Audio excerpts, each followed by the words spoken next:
Welcome to Talking Water, your monthly update on the people, projects and planning behind safe, reliable water and wastewater services across our region. Brought to you by our sponsor, our Regional Water Authority, East Gippsland Water.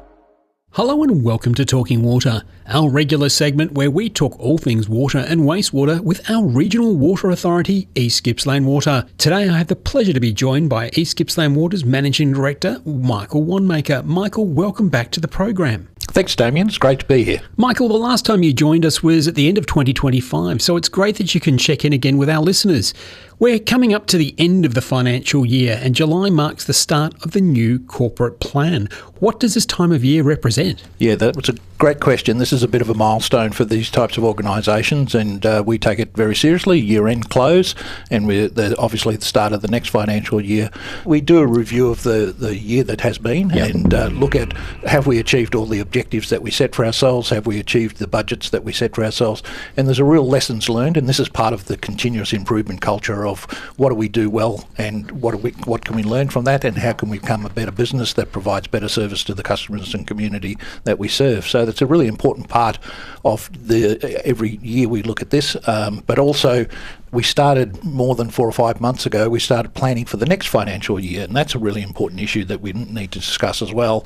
And that sort of makes us rethink what are our strategic objectives, what are our statutory obligations, what does the customer and community base expect from us, and how do we continue to look at ways to improve the level of service we provide. Thanks, Michael. Can you explain what a corporate plan is for our listeners and why should people care about it? Yeah, look, the corporate plan is something that the government expects from us, but it's also something that we use as one of our tools to manage our business. It has a 5-year horizon and it's publicly available. It's on our website. And the community can get a lot of information about what we're doing, why we're doing it and how we're doing it, and where we're heading as an organisation. But the 5-year horizon, some of that time frame is a little bit too long, so we put a lot of time and effort into our annual business planning and budgeting and get much more detailed in terms of what sort of level of service, what are our maintenance requirements, what are our construction requirements, and how do we continue to drive those sort of continuous improvement initiatives. So what are the key priorities in the new corporate plan? I think what we've got is a series of key themes across the business, and we've got plans and objectives that fit into those key themes. So just quickly, the key themes are investing in our people, so rebuilding the capability of the organisation.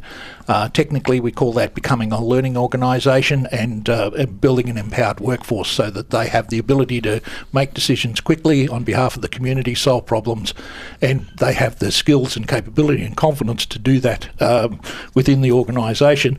We also have a really key focus around customer and community and make sure that we understand that everything we do is got demonstrable benefits to the customers and communities who pay their water bills and quite correctly expect a high level of service from our organisation. Another key theme is the continuous improvement culture. That's really important. So this is not just keep doing what we've always done. It's not slavishly following processes without regard to the overall outcome. It's challenging ourselves to look at everything we do and say, is there a better way? Now, some of this is quite small. It's little policies and procedures that could be done better or different. And some of that is really big strategic stuff about the use of technology, rolling out telemetry systems on our sewerage systems and all those types of initiatives that make us a better business going forward. The other one, which sort of fits into this, is living within our means. Like most organisations, we have limited resources and limited funds. We need to make sure that we make good business decisions that are prioritised, that continue to provide good services to the community. So we build all of that into these plans. Yeah. Now, interesting, you mentioned capability. How are you building capability across the organisation? Yeah, I think that's a really interesting one. I've been with this organisation a couple of years now, and what we decided to do is we've looked at who we are, what we are, and how we provide the services. I think I could generalise and say that we have a great working relationship with external agencies, third-party providers, contractors and consultants, but we've become a little bit too dependent on them, and we've lost some of our technical skills and capability. So we've looked at the organisation, as I said before, we've looked at how do we become a learning organisation and bring some of the skills and capability back within the organisation itself, and also how do we empower our workforce, how do we make sure that they've got the right skills, capability, authority, and so not everything has to come to a general manager level for a decision, and people within the delegations of authorities can make good informed decisions quickly, and we don't end up in a bureaucratic long list of approvals to get things done. Which is always a very much a challenging thing for any organisation to accomplish when it comes to sort of, bringing those resources back in and what you do and don't need, I suppose. Yeah, and that's that future focus. We need to not only have a 5 but a 10 and even a 20-year sort of expectation of where the organisation is going. That's a really good point.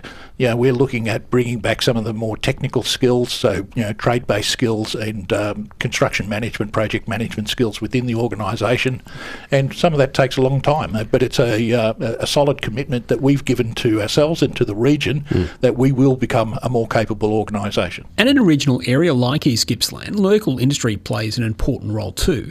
How does that feature in your planning? Yeah, that is part of what you were talking about earlier, that we need to have a look at ourselves and work out what we want to do ourselves versus what we expect to be able to provide or have provided to us by the external third-party providers.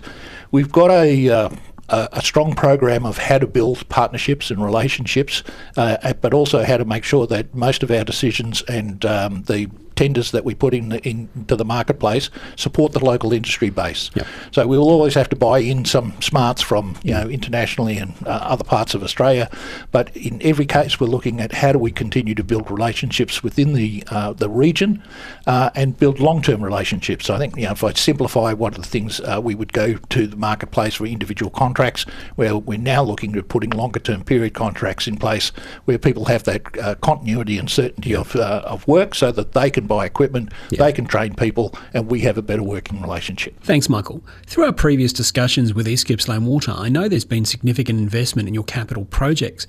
How does that translate into real outcomes for customers? Yeah, look, again, we're looking at what we've done over the last 12 months and what we intend to do over the next period.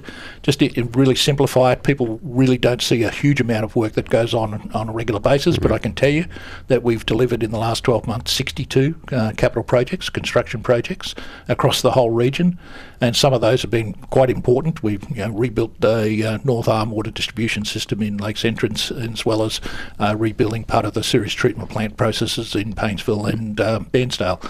But that totals up to, we spent over the last 12 months $32 million on capital projects, and all of that has been spent to provide better services and be able to continue to look after our assets. We have an ageing asset base, as all utilities do. Yep. We need to make sure that it's important that we make well-informed and prioritised decisions, and we've rolled out new total asset management, maintenance optimisation tools, so we're in that sort of best practice area now, and these tools have just gone live fairly recently, so we're still populating them and maturing the information in there, but we're already seeing massive benefits come through there about making sure that we focus on the things that we need to focus on and get them done. Good organisations don't have many surprises. It's a nice, boring place to work because we don't have breakdowns at 2 o'clock in the morning. So we're not quite there yet, but that's the way that we're sort of working through our capital program and our maintenance optimisation expectations. Thanks, Michael. Now, this will be at the top of mind with most people, which is the cost of living pressures. How do you balance the investment with affordability? Yeah, that's always a challenge, and we have a regulator that sort of works on behalf of the community to try and make sure that what we have to demonstrate to ourselves and to them and to the customers and community, that we do run an efficient and effective organisation, and we need to make sure that we're doing things in that very structured and professional manner.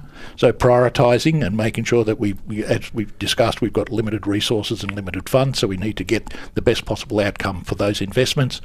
So we do look at that careful prioritisation of projects based on the customer benefits that comes from it.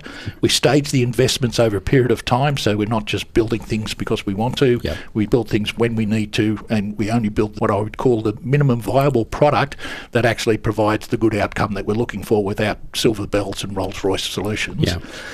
We do drive efficiency, so we're looking at rolling out technology to make the business work better, so how it runs, how it operates, the reliability and availability of the network and the assets themselves, and that's already paying dividends. We're seeing, we're making some decisions that are actually bringing some efficiencies to the business.